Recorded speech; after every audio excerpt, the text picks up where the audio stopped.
Bonjour à toutes et à tous et bienvenue dans les interviews LinkedIn, les interviews qui donnent la parole aux femmes entrepreneurs.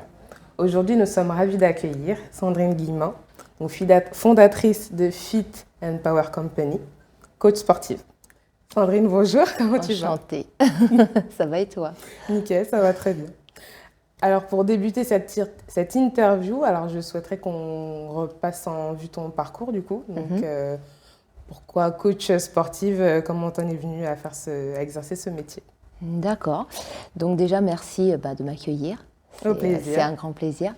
Alors, comment je suis venue à ce métier-là? En fait, moi, j'ai suivi un cursus, on va dire, un peu général au niveau études et j'ai passé mon bac. Et en fait, après mon bac, j'ai fait une école d'éducatrice de jeunes enfants, chose qui n'a rien à voir avec le sport. À côté, j'ai toujours été sportive, mais je voyais plus une passion sportive et pas forcément un métier. Et donc j'ai développé mon diplôme d'éducateur, j'ai travaillé en crèche. Et à côté, en fait, à l'âge de 18-19 ans, j'ai découvert le fitness. En fait, avant, je pratiquais beaucoup de sport de manière compétitrice et pas trop de manière ludique. Et en fait, à 18-19 ans, j'ai arrêté un peu la compétition et j'ai découvert les salles de fitness. Et là, ça a été le jeu pour moi. C'était une révélation, en fait, mais je voyais toujours le côté loisir. C'est-à-dire, j'arrivais, je m'éclatais, voilà, je m'amusais avec les gens, et j'aimais bien toujours ce rapport musique-mouvement. J'aimais beaucoup la danse, et à cette époque-là, le fitness, c'était beaucoup chorégraphié. Donc, c'était des grandes salles de cours avec beaucoup de musique, tu criais, tu t'amusais, donc j'avais vite accroché à ça. Mais à côté, je faisais toujours mon boulot. Et je travaillais toujours en crèche, tout ça. Et à un moment donné, le fitness a pris le devant. C'est-à-dire que je pensais beaucoup plus à comment j'allais m'entraîner, qu'est-ce que j'allais faire comme cours, plutôt que mon travail en lui-même. Donc au bout d'un moment, ça a basculé et j'ai décidé d'arrêter mon métier et puis de passer mon diplôme. Donc à l'époque, c'était un BEMF. Donc maintenant, c'est un brevet professionnel, mais avant, c'était un brevet d'État qui était sur 2 ans. Donc j'ai passé ce brevet d'État et puis j'ai adoré ce que j'apprenais. C'était un mélange d'anatomie, physio, donc j'aimais beaucoup ça. Et puis en même temps, on faisait du sport avec les gens. Donc ça me correspondait.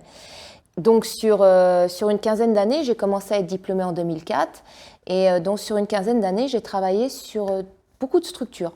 J'ai travaillé en association, j'ai fait de la préparation physique pour des boxeurs, pour des footballeurs américains, et à côté, je faisais des cours en salle où on avait beaucoup de formations. Donc suivant les concepts que tu voulais donner, tu avais des concepts plus cardio, des concepts plus renforcement musculaire, des concepts plus danse, plus yoga. Et donc, je me suis dirigée plus vers le cardio, ce qui me parlait en fait. Et au fur et à mesure, j'ai commencé un petit peu à me centrer, à m'aligner sur ce qui me parlait. Et donc là, je me suis plus centrée sur de la danse, sur du cardio, sur de la boxe, sur ce qui me parlait le plus. Et sur des cours collectifs. Le fitness, c'est du ludique, c'est-à-dire que ça peut toucher tout le monde. La compétition, il faut que tu t'entraînes, il faut que tu aies un certain niveau, il faut que tu rentres déjà dans un système compétiteur, dans un système d'entraînement. Le fitness, c'est les gens, ils arrivent, ils ne font pas de sport. Ils ont peut-être envie un peu de perdre de poids, être mieux dans leur peau, être mieux au niveau santé, des choses comme ça. Mais tu as quand même ce dominateur commun qui est que les gens, ils viennent pour lâcher prise par rapport à ce qu'ils vivent de tous les jours, par rapport voilà, exactement, pour changer les idées, pour se changer les idées, pour s'amuser, pour se sentir bien après. Quand tu as fini un cours de fitness, tu te sens bien. Déjà, tu te sens fier parce que tu l'as fini. Tu te sens bien parce que tu te dis, ouais, je l'ai fait et puis ça me détend, ça m'a détendu. Donc, tu oublies un peu ce qui se passe dans la vie de tous les jours. Et donc, un petit lâcher-prise, c'est plutôt sympathique. Après, tu reviens, tu es détendu pour la famille, tu es bien. Et tu as ce côté aussi où les gens prennent connaissance de leurs valeurs. Parce que souvent, ils se disent « ouais, je ne vais pas y arriver, c'est pas fait pour moi ». Et en fait, ils le font le cours et ils sont contents. Ils y arrivent, ils voient qu'ils arrivent à faire des choses qu'ils ne pensaient pas être capables. Et ça, c'est vraiment ce que j'ai adoré dans ce métier-là. Et ce que j'adore encore, et ce que j'essaye de développer. Donc, je travaillais en salle et au bout d'un moment, je me suis dit « je vais me mettre à mon compte ». Donc, j'ai commencé à monter ma société. Depuis quand ? Depuis 2017. Mais je continuais toujours à travailler en salle à côté. Donc j'avais un petit peu rétréci mes champs d'action. Donc là, j'étais vraiment plus dans une grande salle sur Paris, une grande chaîne, et où je donnais mes cours. Et en même temps, je faisais un peu de coaching. Voilà, là où on s'est rencontrés. Et où je faisais aussi des coachings individuels. Et après, j'ai décidé de monter ma société en parallèle. J'avais toujours, tu sais, cette peur de si ça marche pas, j'ai toujours mon petit contrat à côté, où c'est fixe, où c'est fiable. C'était la petite sécurité. C'était ma petite sécurité. Et donc, ça marchait plutôt pas mal. Mais en fait, je développais pas trop, du coup. Je développais, mais sans trop le développer. En fait, j'avais peu confiance. Tu vois, j'étais encore trop fixée sur mon côté salarié, côté sûr.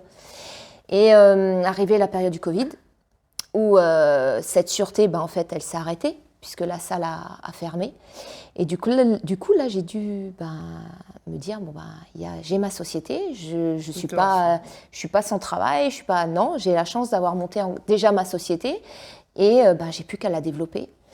Et au début, j'ai eu un grand mouvement de panique, parce que il fallait que j'ai confiance en moi, il fallait que, là, je me dis, mais j'ai plus de comment on appelle ça, tu sais, de gilet en dessous, du gilet de sauvetage ou de filet, j'ai plus rien, je suis toute seule. Est-ce que les gens vont me suivre? Est-ce que les gens... c'était le risque, quoi. Voilà, c'est ça. Est-ce que vraiment les gens vont adhérer? Qu'est-ce que je vais leur proposer? Comment je vais leur proposer? Donc pendant le Covid, il y a eu toute une phase de cours en ligne, puisque les salles étant fermées. Alors, et dehors, on ne pouvait pas forcément y accéder, puisqu'on était confinés. Et moi, ça m'a aidé à développer un autre champ que je ne connaissais pas. Déjà, tout ce qui était informatique, j'étais vraiment pas douée dessus et j'y avais peur de m'y aventurer. Ça t'a permis de te réinventer au final. Exactement. De proposer une nouvelle offre. Ouais, exactement, d'ouvrir un peu mes prestations. Donc, j'ai commencé à donner des cours en ligne. Et du coup, je continue à donner mes cours, donc à partager avec les gens, même si ce n'était pas présentiel, mais du coup, il y avait quand même cet échange d'énergie qui était sympathique. Donc, ça permettait, pendant cette épreuve un peu dure, d'aider les gens. Déjà de beaucoup les aider à surmonter ce passage qui n'était pas évident, moralement, physiquement. Donc ça permettait aux gens d'avoir une petite routine quand même, de se voir 1, 2, 3 fois par semaine, et puis d'avoir un petit lien, de savoir alors comment vous allez, comment va la santé, comment ça se passe vous physiquement. Et du coup, les gens, ça leur a permis de tenir pendant 2 ans. Et ça m'a permis aussi d'avoir une fidélité auprès des gens, parce que du coup, les gens ont été vachement remerciants de ça. Parce que comme je ne les ai pas forcément lâchés, du coup, ils m'ont suivi. Et maintenant que le Covid s'atténue un peu, que les salles commencent à rouvrir, les gens me suivent. Que ça soit de manière individuelle, que ça soit de manière collective. Donc, tu as su garder ce lien malgré le fait que, entre guillemets, ça se calme et qu'ils ne se disent pas « finalement, je vais retourner en salle », finalement, ils continuent de te suivre. Finalement, ils me suivent. Et il y a des gens, tu vois, par exemple, j'ai un couple, qui, tous les matins, font un coaching en Zoom. Alors que tous les matins, ils sont réguliers et ils viennent. Il y a une dame qui vient vraiment régulièrement. Le mari vient, s'accroche de temps en temps. Mais il y a une dame, tous les matins, elle a pris son pli de 8h30 à 9h30. Elle fait son petit coaching en ligne. Elle est tranquille, elle ouvre son ordinateur, elle fait son cours et après, hop, c'est fini, on passe à la... Et en fait, c'est... tu vois, on ne pense pas, mais du coup, avant le Covid, cette personne-là, je l'avais 2 fois par semaine, 3 fois par semaine, max. Ouais, c'était en salle, ça dépendait de ses horaires. Et là, il y a une facilité. En fait, mon métier a évolué face à ce qui s'est passé, ce qui est énorme, puisque c'était une grosse crise qu'il y a eu. Les gens ont modifié leurs habitudes, Et maintenant, les gens, ils ont une salle de sport chez eux. Donc, du coup, ils ont modifié carrément leurs habitudes et ils se sentent plutôt pas mal dans ce concept en ligne. Donc ça, c'est ce que j'ai développé pendant le Covid et du coup, je l'ai gardé. Là, toi, ça s'atténue, tout s'ouvre, les salles de sport rouvrent, mais j'ai continué et les gens continuent. Parce que c'est vrai que c'est la chose que j'essaye de développer le plus au sein de ma société.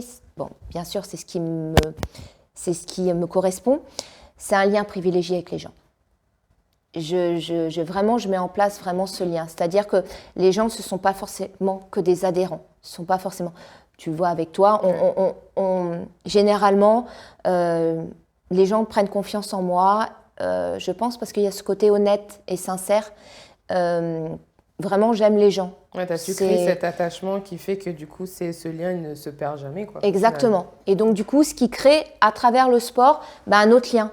C'est-à-dire qu'en plus, je suis beaucoup maintenant, j'ai développé beaucoup la naturopathie, le développement personnel. Donc, du coup, je peux apporter différents outils pour les personnes qui le veuillent en fait. Soit ils veulent faire une séance de sport, ok, mais à côté, il y a tellement ce lien qui est créé que du coup, je peux apporter des petits outils au niveau nutrition, au niveau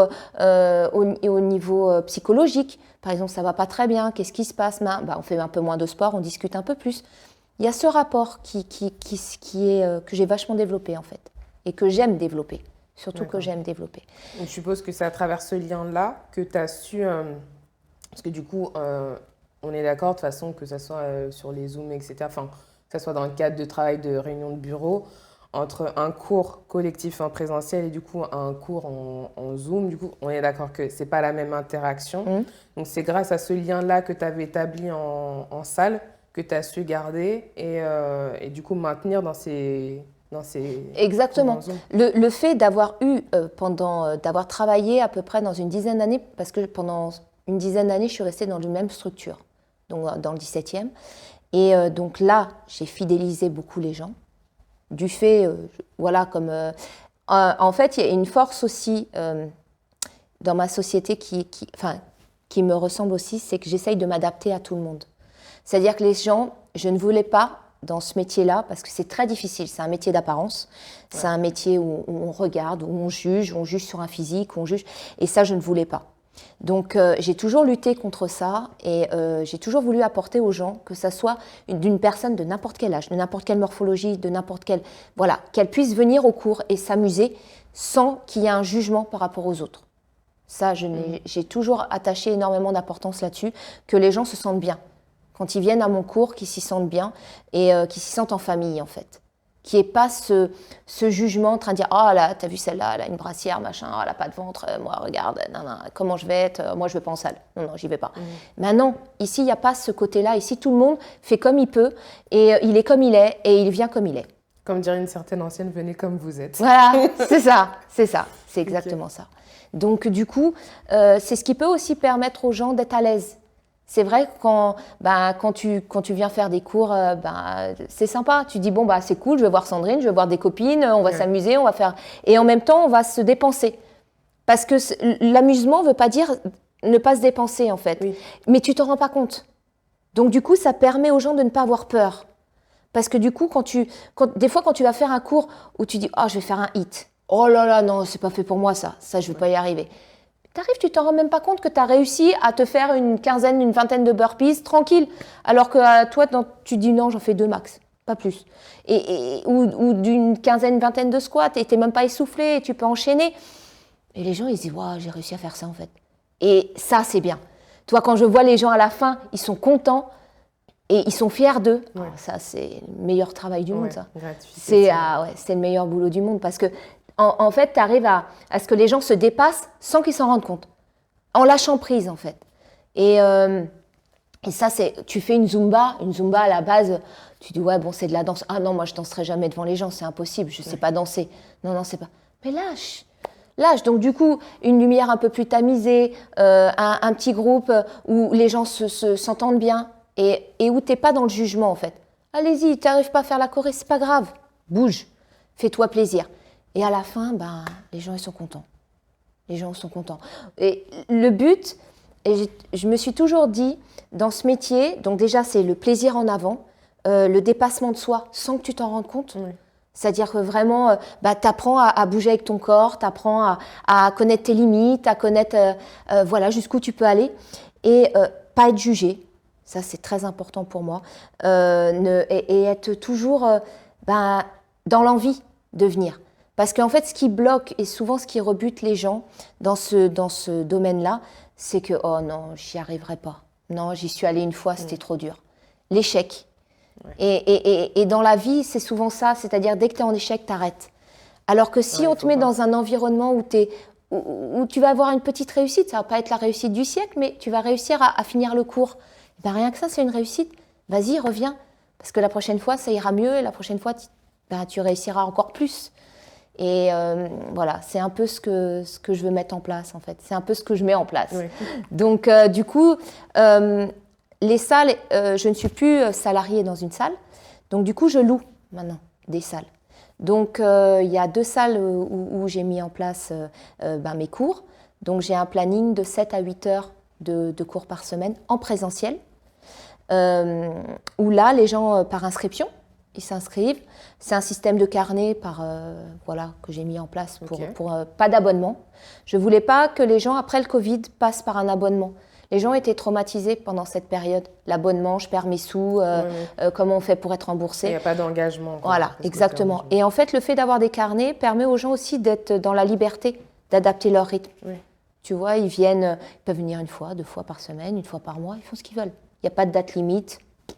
Il y a une liberté de prix. Toi, ils n'ont pas besoin de prendre la tête à dire « Oh, mais là, je ne pourrais pas payer, c'est pas possible. » Non. Et puis après, on s'organise. Toi, on s'adapte par rapport aux gens aussi. Donc, il y a ce côté-là. Après, les salles, j'ai voulu choisir 2 salles différentes.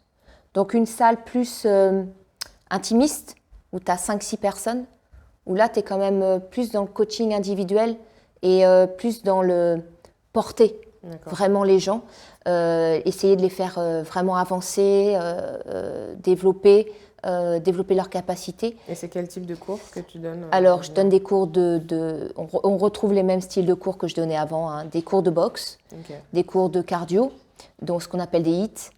Donc, c'est à haut intervalle intensité. Donc, c'est des cours qui sont 30 minutes max, mais là où tu essayes de faire différents ateliers et où tu essayes de te dépasser à chaque fois. Des cours de danse.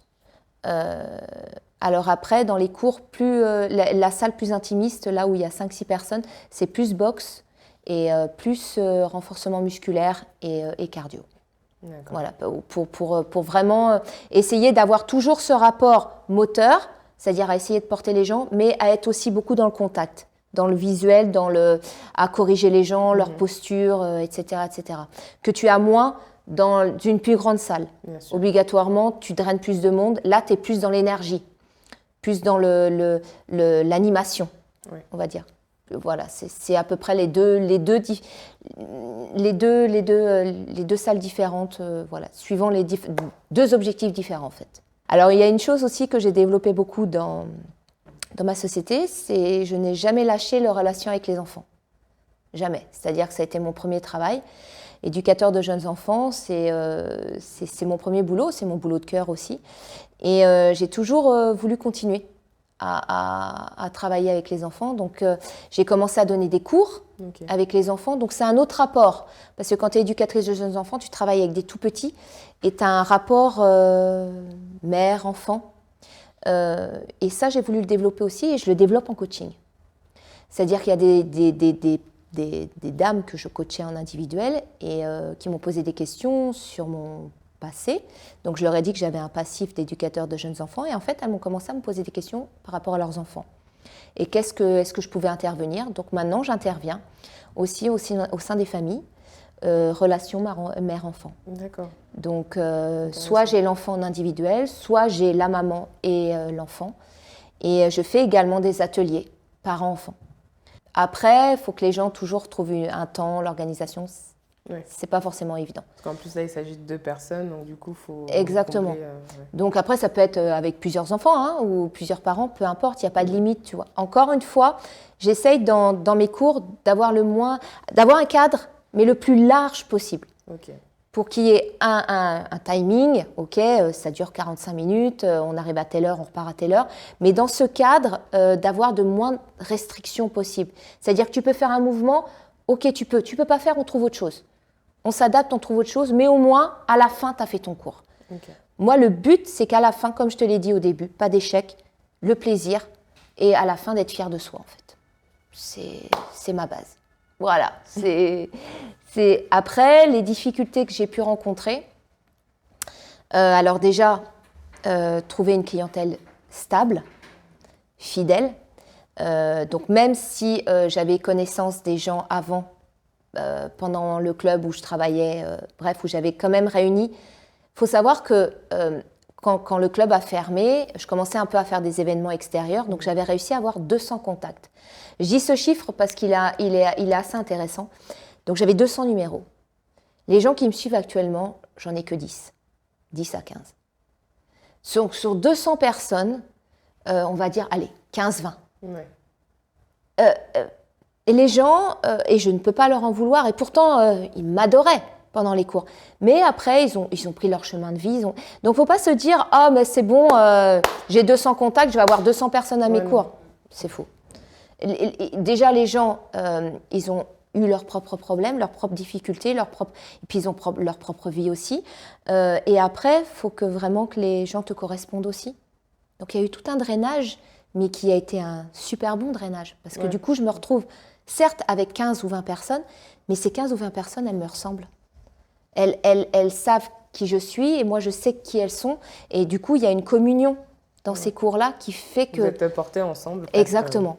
Et du coup, il y a une intimité, il y a un côté très familial. Et du coup, après, ça permet de moi de développer autre chose. Tu vois, là, j'ai envie de développer des week-ends. Des week-ends ou des week-ends fitness, j'ai envie de développer des après-midi, j'ai envie de développer pas mal de choses, des soirées, mettre beaucoup plus en avant le travail mère-enfant.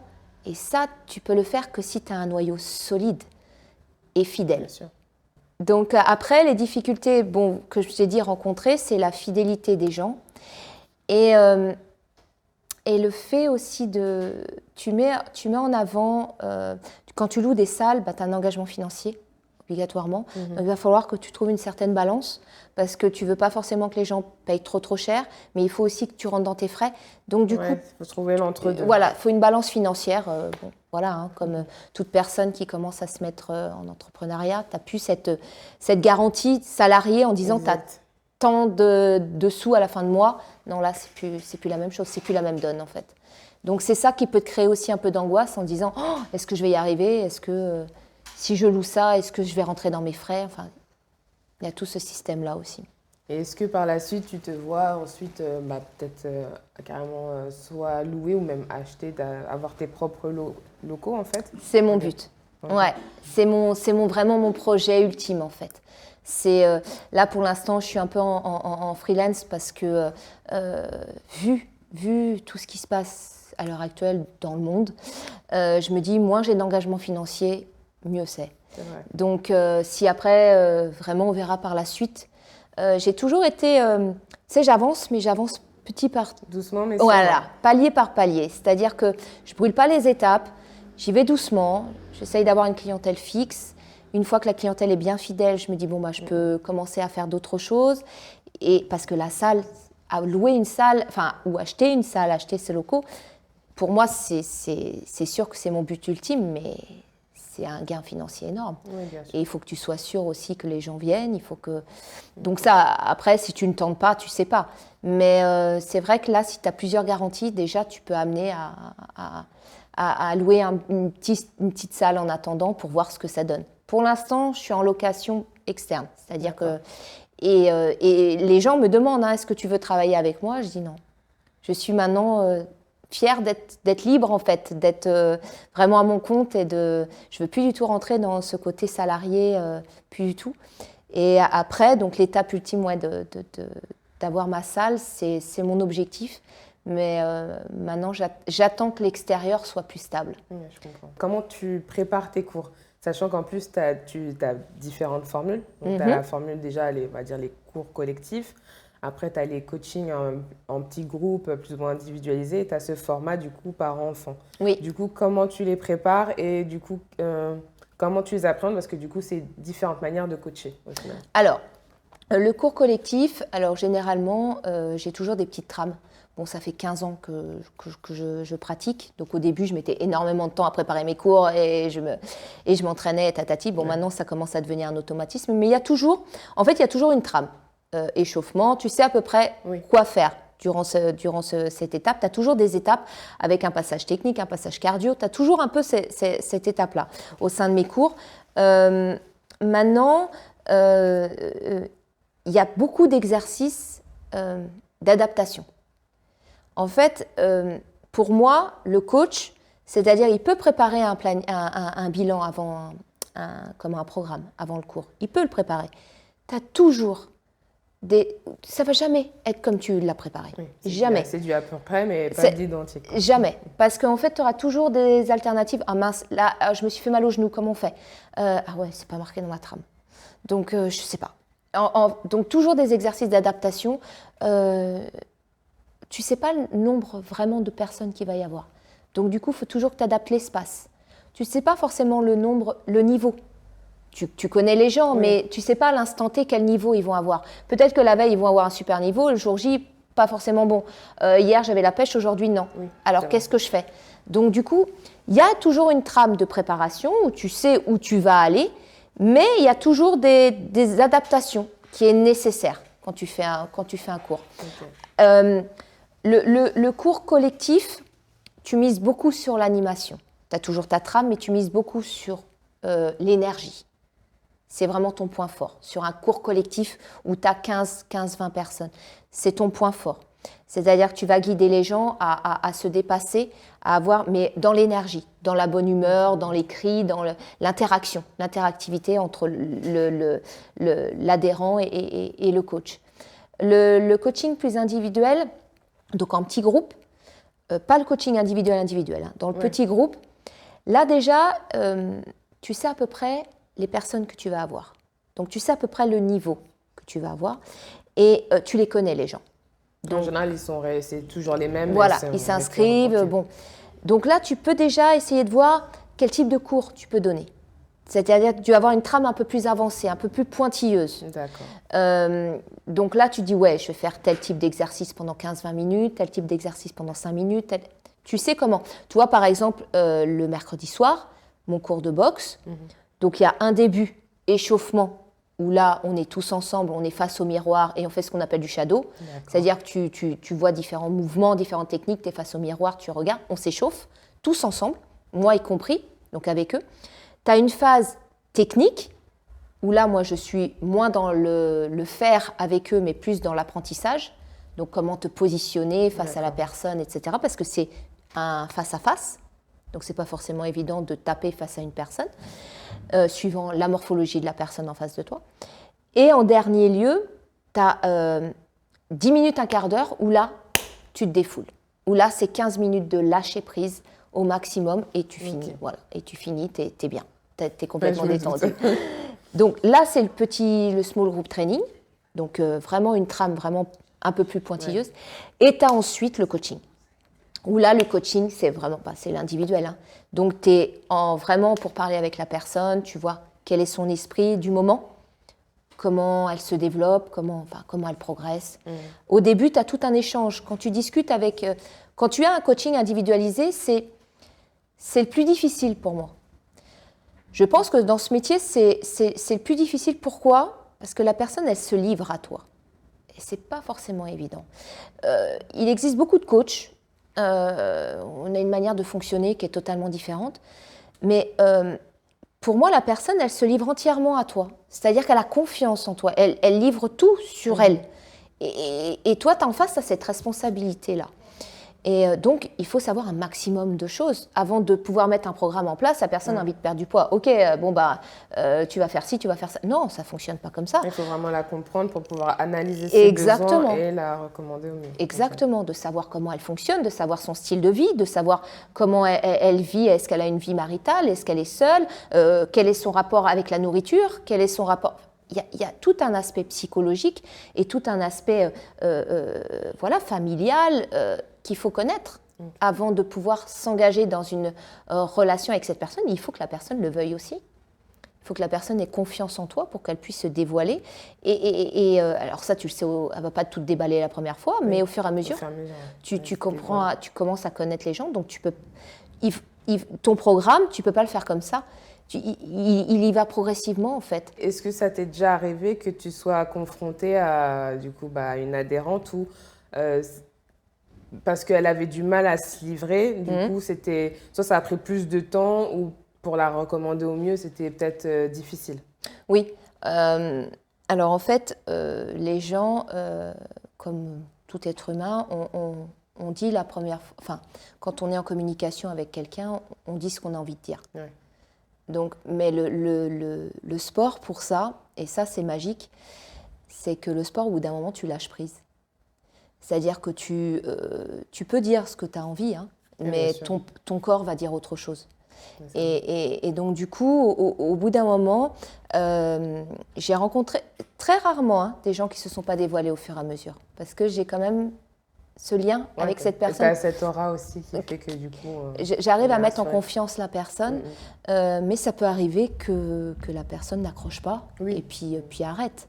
C'est pas un souci, si tu veux. C'est pas, il faut que la personne aussi adhère à ma manière de coacher. J'ai une manière de coacher qui est, comme je te l'ai dit, plus globale. C'est-à-dire qu'il y a peut-être des gens qui vont avoir besoin de quelque chose de beaucoup plus carré, scientifique, tu vois, plus un... Et ça, c'est pas moi. Ouais. Moi, je suis plus dans la psycho, je suis plus dans la nature, je suis plus dans l'échange. Et à travers ça, oui, on travaille. Mais après, c'est une question vraiment de relation avec la personne. Oui, c'est ça, ça passe ou ça casse. Ouais. Donc, c'est pour ça que je dis un coaching, c'est très délicat parce que tu développes quand même une relation très intime avec la personne. Et ben, il faut que la personne et elle se sente en sécurité ou pas. Et ça, tu le sais...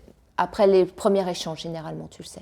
Quand la personne est dans la retenue, j'ai pas forcément trop rencontré ça. Peut-être parce que c'est pas ce qui m'attire aussi, ou je sais pas où la personne... Généralement, je n'ai jamais demandé à coacher quelqu'un. C'est là où tu découvres... Mais tu vois les gens, tu les découvres, que c'est pas forcément que des enfants. Quand je dis le jeu libre, c'est ouvert à tout le monde.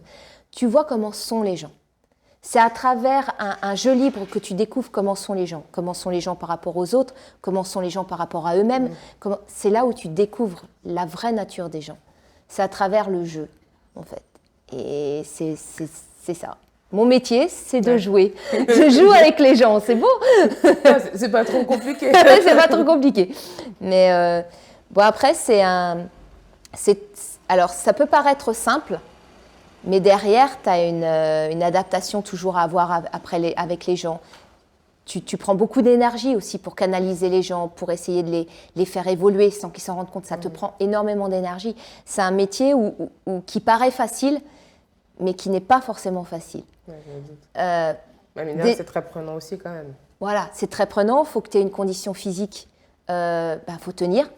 Il faut tenir à faire les cours comme ça avec les gens, donc tu dois t'entraîner, tu dois avoir une hygiène de vie. Et ça, je pense que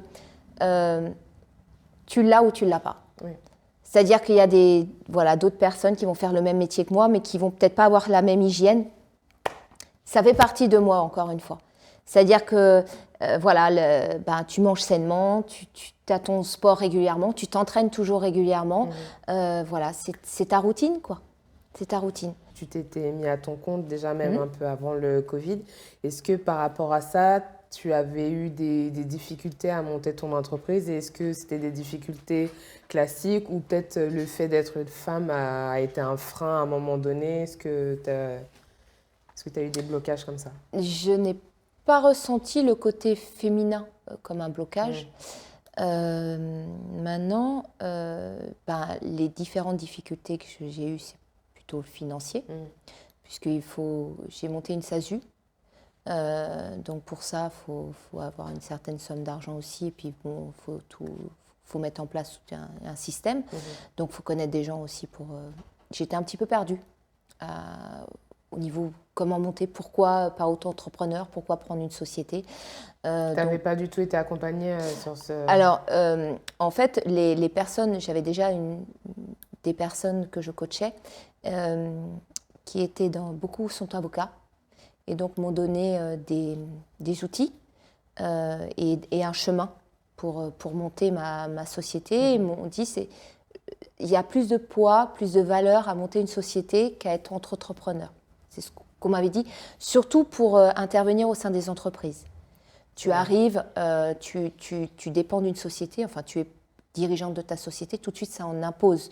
Face à une société, c'est important d'être une simple entrepreneuse. C'est pas du tout négliger le métier. Même cas de figure aussi, mais et en plus il y a tellement de coachs que du coup là le fait qu'il y ait une société, c'est sécurisant aussi pour la société, pour l'entreprise. Ouais, c'est rassurant. Voilà, c'est rassurant. Donc j'ai eu un peu ce doute-là au début, qui ensuite s'est vite, une fois que j'ai eu le chemin, j'ai eu la trame. Donc j'ai pu finaliser ma société. Après, le fait d'être une femme dans ce milieu, je dirais que, alors tu m'as dit que si j'avais eu des difficultés, oui et non. Parce que je dirais qu'être une femme dans ce milieu sportif, dans le coach sportif, n'est pas forcément évident. Tu es face à d'autres femmes ou à des hommes, mais principalement quand même d'autres femmes. C'est quand même un public féminin. D'accord. Et femme contre femme, voilà, il peut y avoir des petits soucis. Il peut y avoir faut trouver sa bonne place en fait. Il faut trouver le bon dialogue. Faut trouver oui, voilà, un bon dialogue avec ses adhérentes pour pas qu'elles se sentent en jugement, comparaison, surtout en comparaison. Tu as moins ce problème-là avec le coach masculin et face à des adhérentes. Tu as d'autres problèmes, mais pas ceux-là. Et nous, c'est vrai que quand tu es coach féminine, déjà, tu dois être un peu représentative de ton travail, bon, comme les autres coachs, mais... Donc, il y a un peu un jeu sur l'apparence. Exactement, un jeu mais c'est surtout être naturel. Quel beau message. Merci. C'est parfait. Écoute, merci à toi, Sandrine, c'était vraiment un plaisir. Merci beaucoup. Merci beaucoup de m'accueillir et de pouvoir m'exprimer aussi sur ce que j'aime et sur ce que je suis. C'est tout le but, en tout cas. Au plaisir. Merci. Merci à vous de nous avoir suivis. Je vous remercie beaucoup. Bonne journée et à très vite pour un nouvel interview LinkedIn.